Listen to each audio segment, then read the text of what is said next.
नमस्ते। मैं हूं आपका डोगरा मंक। आज आपको बताने जा रहा हूं एक ऐसी बुक के बारे में जिससे आपका प्यार बदल जाएगा। माई हस्बैंड्स वाइफ बाय फ्रीडा मैकफाडन। ये सिर्फ एक थ्रिलर नहीं है, ये एक साइकोलॉजिकल मेज है जिसमें लाइज, मैनिपुलेशन और शॉकिंग ट्विस्ट्स छाए हुए हैं। कैथरीन और फ्रेड एक सीमिंगली परफेक्ट कपल, लेकिन उनके मैरिज में सीक्रेट्स हैं, बिट्रेयल है, डेंजर है। ये बुक सिखाता है कि ट्रस्ट एक लग्जरी है जो हमेशा अफोर्ड नहीं कर सकते। तो चलिए समझते हैं इसकी कंप्लीट कहानी, chapter by chapter, detail by detail. Chapter 1, the crime, everything changes in one night. Book का ओपनिंग सीन एक इमरजेंसी कॉल से शुरू होता है। कैथरीन इंजर्ड है, ब्रूजेस, कट्स, टीयर्स, सब कुछ विजिबल है। पुलिस कॉल होता है, एम्बुलेंस आता है, और फिर फ्रेड को इमीडिएटली अरेस्ट किया जाता है। कैथरीन्स वर्जन, फ्रेड ने मुझे अटैक किया, वो अब्यूसिव है, वो एक मॉन्स्टर है। फ्रेड्स वर्जन, मैं इनोसेंट हूं, कैथरीन झूठ बोल रही है, मुझे समझो। अब रीडर की फंडामेंटल प्रॉब्लम शुरू होती है, किसकी बिलीव करना, किसकी सच सुननी। कैथरीन के इंजरीज विजिबल है, प्रूफ लगता है, लेकिन फ्रेड की बात भी कन्विंसिंग है। ये मैकफैडन की जीनियस है, दोनों नैरेटर्स बिलीवेबल लगता है। रीडर को कांस्टेंट डाउट में रखता है, कौन सच बोल रहा है। ये ओपनिंग क्वेश्चन पूरी बुक चलाता है। Chapter 2, Catherine's past, the vulnerable woman. अब फ्लैशबैक होता है कैथरीन के पास्ट में। कैथरीन की चाइल्डहुड अनस्टेबल, chaotic और पेनफुल थी। पेरेंट्स का मैरिज ठीक नहीं था। घर में कॉन्स्टेंटली फाइटिंग, स्क्रीमिंग और बिट्रेयल थी। कैथरीन ने लर्न किया यंग एज से, love equals pain, relationships equals suffering. फिर जब कैथरीन बड़ी हो गई, वो एक स्टेबल रिलेशनशिप ढूंढती रही। वो एक मैन ढूंढती थी जो उसको assurance they, security they, love they. Catherine vulnerable थी, वो इनसिक्योर थी, वो डेस्परेट थी प्यार के लिए। और उसी टाइम फ्रेड आता है। Fred perfect, charming, successful, attentive. वो उसको शावर करती है अटेंशन और अफेक्शन से। Candle light dinners, flowers, romantic gestures, सब कुछ। कैथरीन को लगा, फाइनली मैं साचे प्यार को पा गई, मेरे सारे पेन और सफरिंग अब ओवर है। लेकिन ये वल्नरेबिलिटी ही लेटर कैथरीन का डाउनफॉल होगी। Chapter 3, Fred's version, the husband's perspective. अब फ्रेड अपनी साइड बताता है। फ्रेड सेज, मैं जेन्युइनली कैथरीन को लव करती था। वो ब्यूटीफुल थी, इंटेलिजेंट थी, और मुझे उससे अट्रैक्ट किया। फ्रेड का वर्जन, अर्ली रिलेशनशिप बहुत ब्यूटीफुल था, लेकिन ग्रेजुअली कैथरीन पजेसिव हो गई। वो कंट्रोलिंग बन गई, मेरा हर स्टेप मॉनिटर करती थी। फ्रेड, मैं इनोसेंट हूं, कैथरीन मैनिपुलेटिव है, वो मुझे फ्रेम कर रही है। मैं एक विक्टिम हूं। अब रीडर कंफ्यूज्ड हो गया, कैथरीन विक्टिम है या फ्रेड विक्टिम है? सबसे कंफ्यूजिंग बात, फ्रेड की स्टोरी बीआई कन्विंसिंग लगती है। वो सिंसियर दिखता है, वो विक्टिमाइज दिखता है, वो विलनस नहीं दिखता। ये फ्रीडा मैकफैडन की मास्टर क्लास है। दोनों कैरेक्टर्स इक्वली बिलीवेबल हैं। रीडर को कांस्टेंट कंफ्यूजन में रखती है, कौन सच बोल रहा है। Chapter 4, the marriage begins, paradise और ट्रैप। शादी के initial months, perfect romantic scenes, date nights, flowers, candlelight dinners, intimate moments, passionate lovemaking. सब कुछ beautiful था। Catherine thinks, finally, मेरा dream come true हो गया। Fred भी satisfied दिखता है relationship से। Both seem genuinely happy, लेकिन gradually cracks दिखने लगते हैं। Catherine jealous हो गई Fred के friendship से। वो उसके friends को likes नहीं। वो उसे कहती, उनके साथ टाइम स्पेंड मत करो। कैथरीन इंक्रीजिंगली पजेसिव बन गई। वो फ्रेड का हर स्टेप मॉनिटर करती थी। वो उसका फोन चेक करती थी। वो उसके मैसेजेस पढ़ती थी। फ्रेड फ्रस्ट्रेटेड हो गया। वो फील करती था सफोकेटेड, कंट्रोल्ड, ट्रैप्ड। रिलेशनशिप्स में ये नॉर्मल ट्रांजिशन है। Chapter 5, Infidelity and betrayal. Trust shatters. फिर एक दिन कैथरीन को एविडेंस मिल जाता है। फ्रेड चीट कर रहा है। टेक्स्ट मैसेजेस रोमांटिक और intimate, hotel receipts, room bookings, lipstick on his shirt, physical proof. Catherine का वर्ल्ड कोलैप्स हो गया। सब कुछ जो वो बिलीव करती थी लाई निकला। सब कुछ जो वो सोचा गलत था। Confrontation, intense, emotional, furious. Catherine, तुम एक लायर हो, तुम एक चीटर हो। फ्रेड, वो कुछ नहीं था, इट वॉज वन मिस्टेक, मुझे माफ कर दो। फ्रेड सेज, तेरा नीडीनेस, तेरा कंट्रोल, तेरा पॉसेसिवनेस ने मुझे ये किया।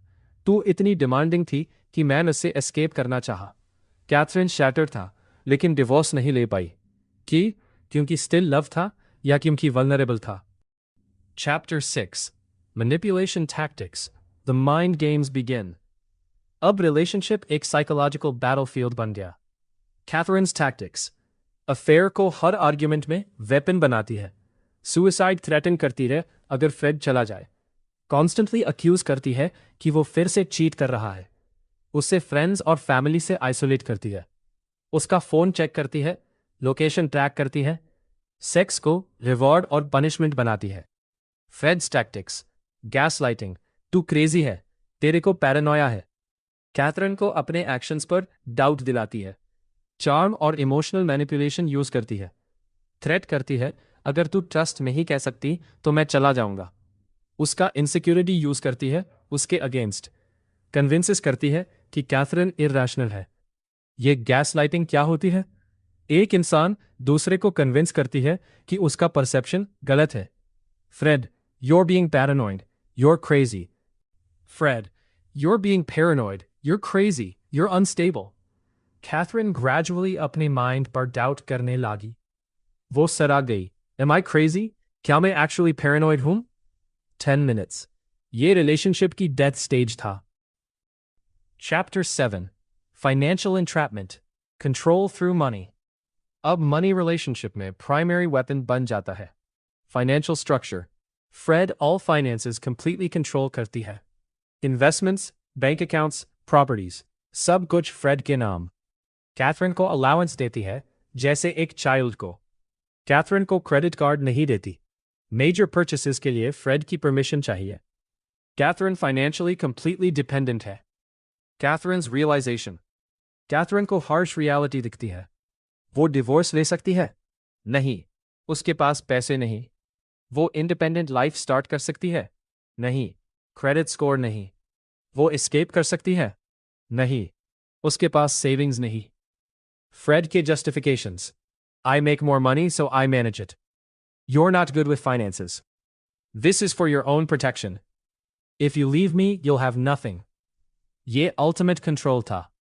कैथरीन एक financial prisoner बन गई। Chapter 8. The Violent Confrontation. Point of no return.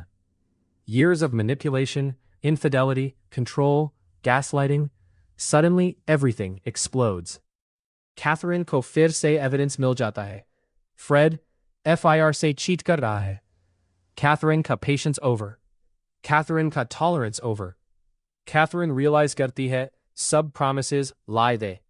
The confrontation. Catherine screaming, I'm leaving you. This is over. Fred counters, no court will give you anything. You'll have nothing. Catherine cornered feel करती है। वो desperate feel करती है। वो enraged feel करती है। वो trapped feel करती है। And then, violence. Someone gets physically hurt. Someone bleeds. Someone is terrified. Police call होता है। Paramedics आते हैं। Someone को hospital ले जाते हैं। Someone को arrest करती है। Book का opening scene वापस आ जाता है। Chapter 9. Lies and Accusations. The Courtroom Battle. Ab case becomes legal battle. Ab, it's no longer about truth. Ab, it's about who has the better lawyer. Catherine's legal strategy. Hire a lawyer specializing in domestic violence. Present herself as battered woman. Medical records showing injuries. Friends willing to testify about Fred's abuse. Texts from Fred that sound threatening. Emotional testimony, crying, broken voice. Fred's legal strategy. Hire expensive, high-powered defense lawyer. Claim Catherine attacked first. Have his own injuries from the fight. Evidence of Catherine's mental health issues. Texts where Catherine threatened him. Calm, rational testimony. The courtroom. Catherine testifies, tears, emotion, pain. Wo victim dicti hai. Wo believable dicti hai. Fred testifies, calm, rational, logical. Wo victimized dicta hai. Judge confused hai.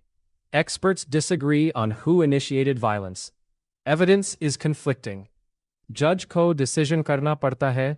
Insufficient evidence pe. Chapter 10. The shocking truth. Nothing was as it seemed. Or fear. The truth emerges. Ek crucial detail nikalta hai. Ek key piece of evidence mil jata hai. Ek hidden testimony surface hoti hai. Or ye sab, everything change kar deta hai. Reader realize karti hai. Wo manipulated tha. Puri narrative carefully constructed tha. Ek character pure time lie kar raha tha. What actually happened? The story wasn't what it seemed. Innocent actions were reframed as guilty. Guilty actions were hidden in plain sight. One character orchestrated the entire narrative. The possibilities. Maybe Catherine was lying the whole time. Maybe Fred was set up. Maybe Catherine orchestrated everything. Or, maybe Fred is even more guilty than Catherine claimed. Maybe his evil was hidden deeper. Maybe Catherine's account was downplaying the reality. The reader's feeling. We feel manipulated because we were manipulated. We trusted unreliable narrators.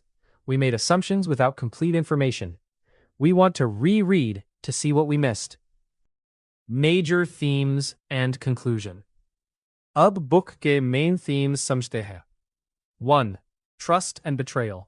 क्या आप कभी किसी को fully trust कर सकते हो? 2. Manipulation and control. How power dynamics destroy relationships.